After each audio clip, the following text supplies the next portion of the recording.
미국 육군이 스맷 프로그램 지연을 공식 인정했습니다. 후술하겠지만 스맷이란 보병의 신체적 부담을 줄여주는 자율주행 플랫폼으로 다양한 모듈형 미션 탑재물을 장착할 수 있어 활용도가 매우 높은 무기체계입니다. 더구나 세계에서 가장 다양한 환경에서 활동하는 미국 지상군의 특성상 반드시 필요한 전력체계라 할 수 있는데요. 이렇게 중요한 프로젝트를 공식적으로 연기한다고 발표한 것이니 놀라운 일이 아닐 수 없습니다. 프로젝트 지연의 표면적인 이유는 예산 부족, 그러나 이를 그대로 믿는 전문가는 없습니다. 현재 미 육군이 요구하는 스맷 자율주행 차량의 사양 요구는 1000파운드, 즉 453kg의 보급품과 장비를 싣고 72시간 동안 100km 이상 행군이 가능해야 합니다. 이 프로젝트엔 현재 대한민국의 한화에어로스페이스는 물론 미국의 제너럴 다이내믹스, 텔레다인 FLIR, 라인메탈, HDT 글로벌 등 다수의 글로벌 방산 회사가 경쟁에 참여한 것으로 알려져 있습니다. 그러나 작년 말까지 1차 물량으로 675대의 자율주행 차량을 공급받기로 한 프로젝트를 미 육군이 돌연 연기한 것입니다. 일각에선 이를 두고 미 육군이 한화의 자율주행 프로그램 아리온 스맷을 밀어주는 것 아니냐는 주장이 제기되고 있습니다. 그리고 이러한 주장이 힘을 받는 이유가 실제로 작년 한화는 미 해병대와 함께 스맷 비교 시험까지 성공적으로 완료했으며 한화가 미군 납품을 위해 워싱턴에 본사를 둔 안두릴사와 계약을 체결했다는 사실입니다. 안두릴은 최근 미국에서 가장 주목받고 있는 IT 방산 기업으로 한국 기업과 연계된 뉴스를 계속 쏟아내며 세간의 이목은 물론 주식시장에서 성장 가능성을 입증하고 있는 기업인데요. 그래서 준비했습니다. 오늘은 미 육군 스맷 프로그램에서 한화의 수주 가능성과 한국 방산 기업의 활약상에 대해 자세히 알아보겠습니다.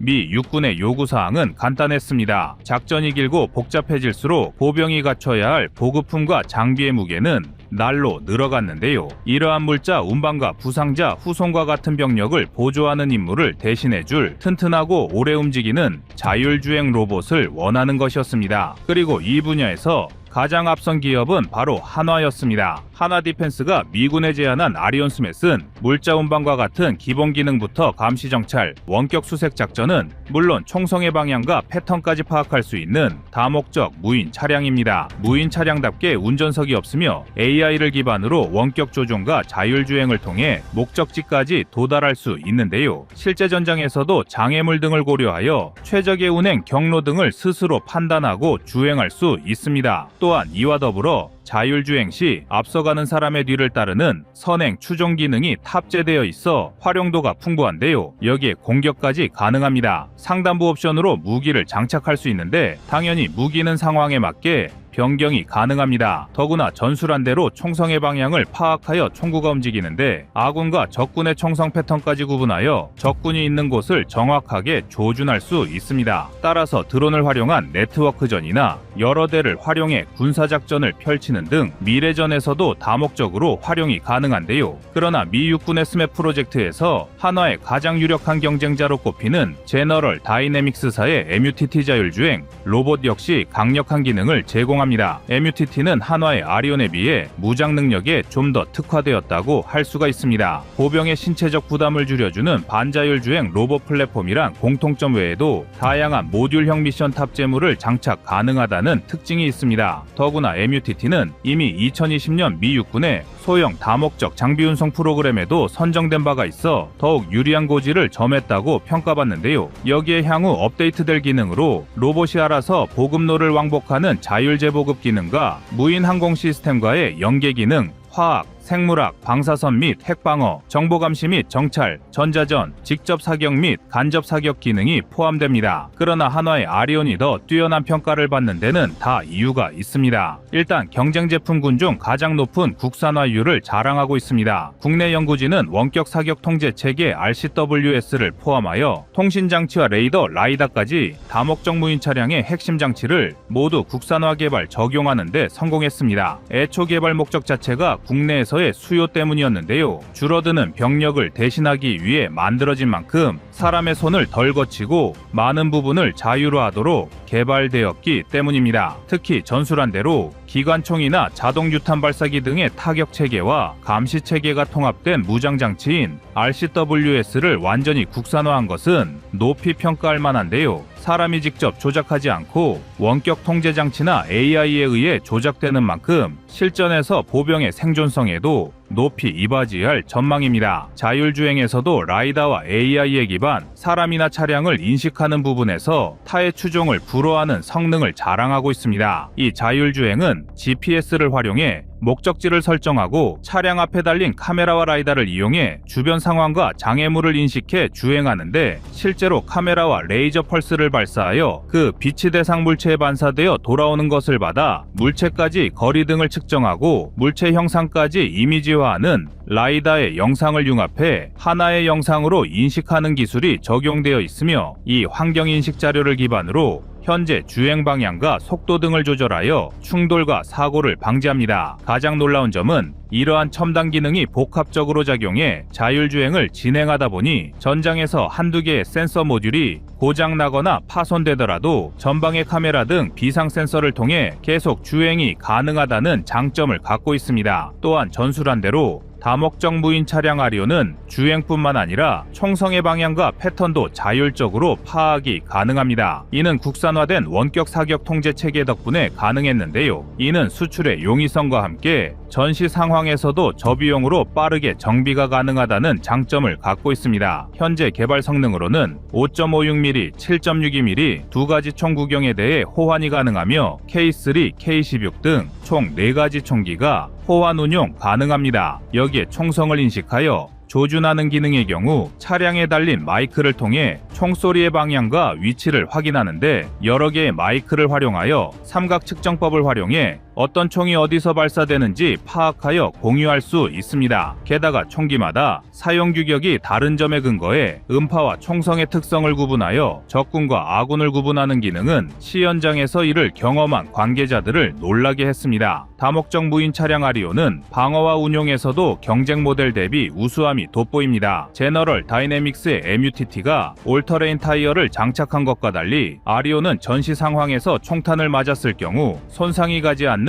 에어리스 타이어를 장착했습니다. 일반적인 바퀴는 구멍 등 손상으로 운용이 힘든 경우가 발생할 수 있는데요. 이렇게 되면 부상자 운송 등 급박한 경우 신속한 대처가 어려워집니다. 여기에 아리오는 바퀴뿐만 아니라 차체 역시 특수복합 소재로 구성되어 있어 방탄이 가능합니다. 이것은 총알이 빗발치는 전시 상황에서 보병이 아리온 뒤에서 은폐나 엄폐를 할 수 있다는 뜻으로 탱크나 장갑차처럼 방패의 역할까지 가능한 것입니다. 더불어 아리온은 AI와 네트워크를 활용해 통신 및 운용이 가능합니다. 통신이 제한되는 상황에서도 드론을 띄워 중계가 가능하다고 하는데요. 현재 한화는 동시 2대까지 통신 및 운용할 수 있도록 개발을 마친 상황이고 추후 업그레이드를 통해 수백 대의 아리온을 마치 드론쇼처럼 운용할 수 있는 개념까지 제시하고 있습니다. 이 다목적 무인 차량 아리온은 이제 양산과 상용화를 넘어 미국 수출까지 눈앞에 두고 있는데요. 하나와 협력해 미 육군 납품을 진행할 기업 안두릴에 대한 관심도 높아지고 있습니다. 안두릴은 2017년 설립된 IT 기반의 방위 기업으로 인공지능과 자율 시스템, 로봇, 드론 등 최첨단 기술을 국방 및 안보 분야에 적용하는 기업으로 높은 인지도를 자랑합니다. 작년 기준 5년간의 매출 성장률이 무려 125배로 엄청난 가능성마저 보여주고 있는데요. 여기에 최근 한화에어로스페이스와 HD, 현대중공업과의 연계로 주식시장과 미국 정부의 관심을 한몸에 받고 있습니다. 스메 프로그램에서 한화와의 협력은 물론 해양방산 플랫폼, 특히 무인 수상함과 잠수정 분야에서 현대중공업과의 기술 개발에 주력하고 있는데요. 그만큼 국내 기업의 하드웨어와 자율 시스템 기술력은 이미 미 국방부에서 먼저 인정할 정도로 탄탄한 상태입니다. 따라서 이번 미 육군의 스메 프로그램 연기 역시 한화의 악재가 아닌 희소식이 될 거란 예측이 많은데요. 한화와 현대중공업 이외에도 더 많은 국내 기업이 미래 전장에서 새로운 게임 체인저로 활약할 수 있길 기대해 봅니다.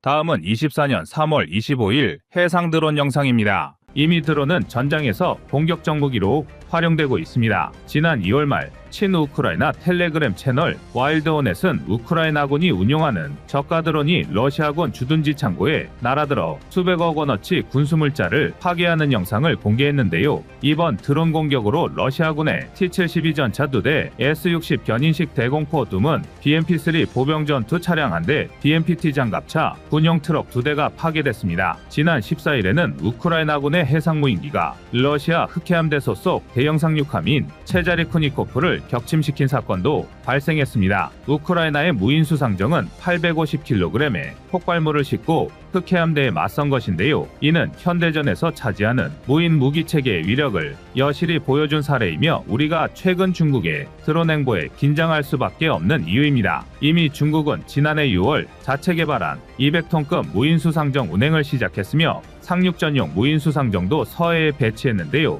여기서 끝이 아닙니다. 중국은 중요한 섬이나 전초기지 등 별도의 장소에 매복시켜 전시 상황에 투입하는 용도의 무인 수상정 USV 외에도 상륙 전용 USV도 다량 보유 중이죠. 2018년 11월 주하이 지역에서 개최된 차이나 에어쇼에서 중국은 중국제 USV 마린리저드 시제품을 최초로 공개했습니다. 알루미늄 합금 본체의 길이 13.5m, 폭 4.14m의 위용을 자랑하는 마린리저드는 디젤 발전기 2기로 구성된 하이브리드 디젤 전기 추진 체계를 이용하고 있으며 자체 배터리를 사용해 8개월 동안 휴면 상태로 유지, 매복이 가능하며 필요에 따라 기습 또는 자폭 공격을 감행할 수 있습니다. 통상 원격 조종이 가능한 마릴리저드의 통신거리는 50km 이상인데 위성통신을 사용할 경우 더 먼 거리에서도 제어가 가능, 완전 자율 모드로 전쟁을 치를 수 있는 것입니다. 이에 대한민국을 포함 군사강국들은 너나 할 것 없이 해상무인기 배치에 속도를 내고 있습니다. 먼저 미 해군은 일본 요코스카 해군기지에 제3함대 무인수상정 마리너와 레인저를 배치했습니다. 그러나 이는 실전에 대비하기 위한 용도라기보다는 제7함대 관할 지역에서 유인함정과 함께 USV의 성능을 확인하는데 중점을 두고 있으며 이 지역에서 직접 USV를 전개하는 훈련을 지속하고 있습니다. 미 해군이 운용 중인 USV는 상대방 미사일 등을 요격하거나 상대 군함을 타격할 수 있는 SM-6 미사일 모듈을 탑재할 수 있는 것으로 알려졌는데요. 그런데 미 해군의 테스트는 이전부터 실행되어 왔습니다. 과거 미국은 사우디아라비아, 이스라엘 등과 공조하여 일명 태스크포스 59로 명명된 프로젝트를 진행해 왔습니다. 그러나 이는 이란 해군을 감시하기 위한 소형 USV를 중동 해역에 집중적으로 배치하던 방법이었는데요. 중국에 대응하기 위해선 좀 더 즉각적이고 공격적인 전략이 필요해졌습니다. 즉 과거의 수세적인 전략이 물량의 중국에 맞불을 놓기란 부족하다고 미국 스스로 인정한 것이죠. 중국의 해군력이 급성장함에 따라 미 해군은 본격적인 무인함 개발에 나선 것입니다. 지난해 공개된 항해계획 보고서에 따르면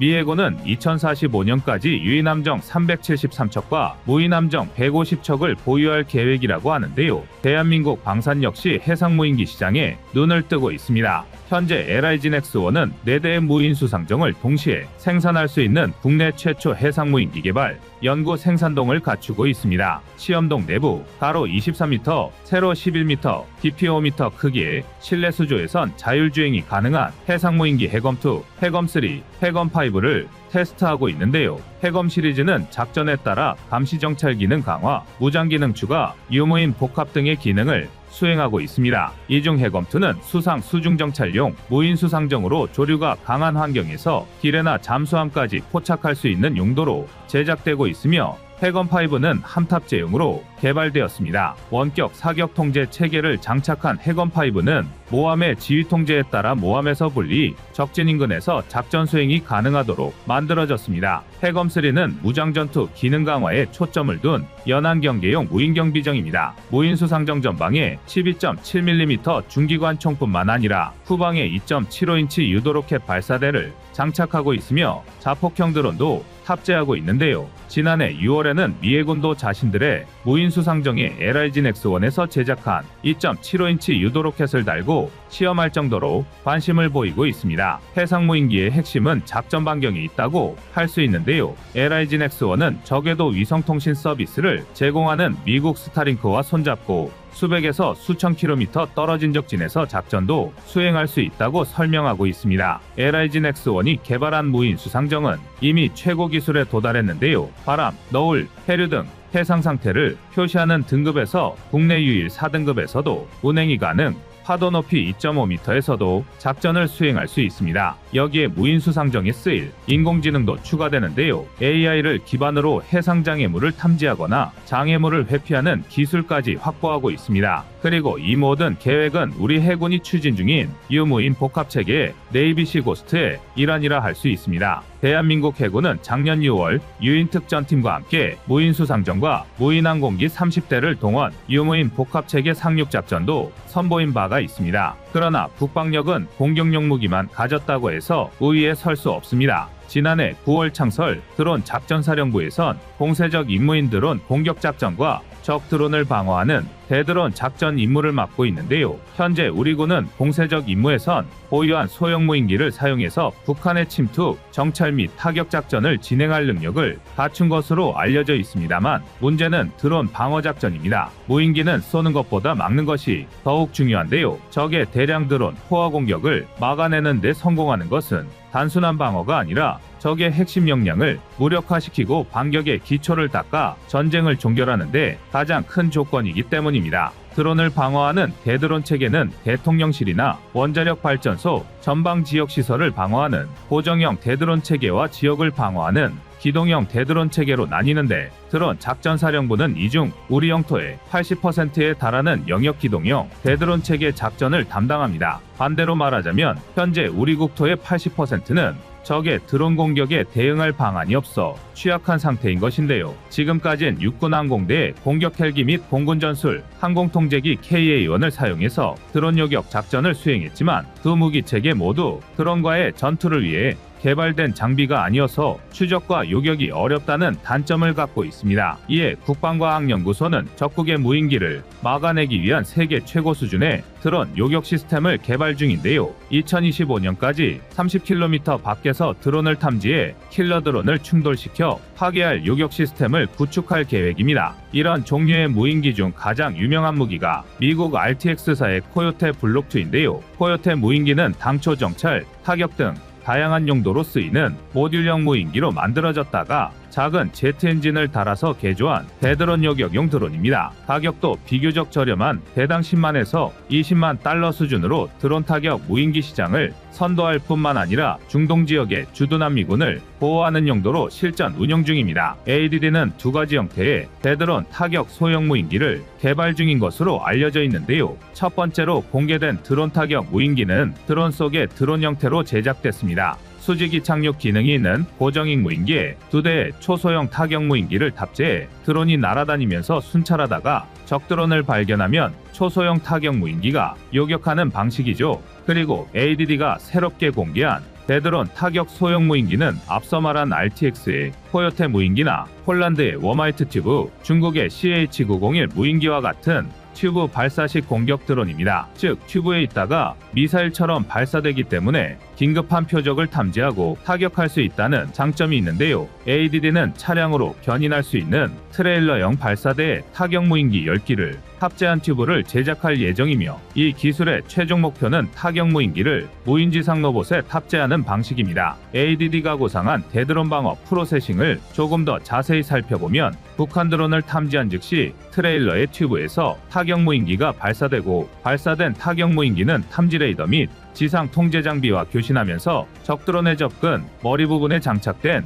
영상적외선 탐색기가 끝까지 추적해 자폭하는 방식으로 요격하게 됩니다. 그리고 이 시스템은 트레일러형 발사대와 탐지 레이더로 구성되는데 ADD에 따르면 LSM 장거리 대공무기 발사대를 개조한 발사대에 GAN 기반의 A사 레이더를 장착할 예정이라고 합니다. 특히 이 레이더 시스템은 현재 용산 대통령실 등에서 운영 중인 드론 탐지 레이더보다 탐지 범위가 3배 이상 늘어나 약 30km 밖의 북한 무인기도 잡아낼 수 있을 만큼 우수한 고성능을 목표로 하고 있다는데요. 현재 기본 설계 리뷰까지 마쳤으며 조만간 상세 설계 리뷰를 마칠 것이라고 합니다. ADD는 대드론 타격 소형 무인기의 대량 생산과 실전 배치와 함께 이 시스템을 해상 방어용으로 발전시킬 계획인데요. 기기의 완성도는 물론 양산 경제성에 주안점을 두고 개발 중입니다. 이제 무인기의 개발은 적국의 도발을 억제하기 위한 전략을 넘어 시대가 요구하는 필연적인 소명이 되었습니다. 더구나 인명 손실을 최소화하는 동시에 인구 절벽에 따른 군병력 배치에 대한 부담을